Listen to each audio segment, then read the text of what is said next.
Lang may natira pang chocolate na binigay sa amin ni Tisoy. Nasaan kaya si Tisoy? Ibibigay ko sana itong isa sa kanya para sweet kaming dalawa tapos sabay kaming kumain. Hi, Bert! Alam, saan kaya yung pupunta si Virgie?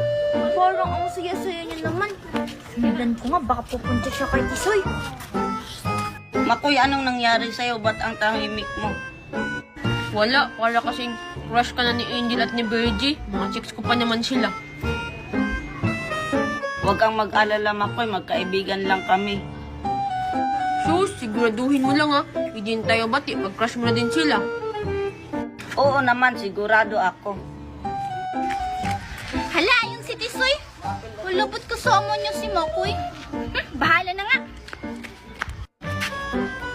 Wala si Virgie. Hi, Virgie! Anong ginagawa mo dito? Hi, Tisoy! Oy, Hello, Virgie. Tisoy, tignan mo oh. May natira pang chocolate sa binigay mo. Wow, talaga? Virgie, ba't dalawa yan? Para sa akin ba yung isa? Hala, makikipag-usap siya kay Makoy at kay Tisoy.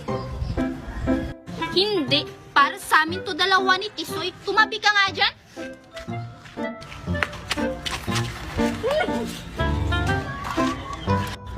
Bakit siya tumabi kay Tisoy?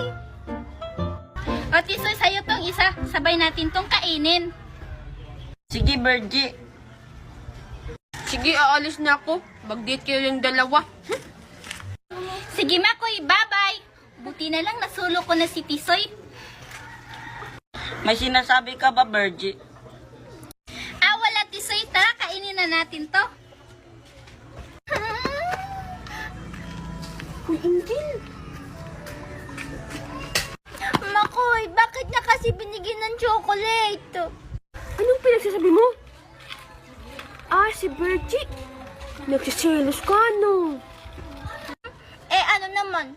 Crush ko kaya si Tisoy. Ha? Di ba ako yung crush mo, Angel? Hindi na ngayon. Bahala ka nga dyan. Broken hearted ako ngayon. Angel! Wala na talaga akong chicks. Tao po. Anong bibilihin mo, Tisoy?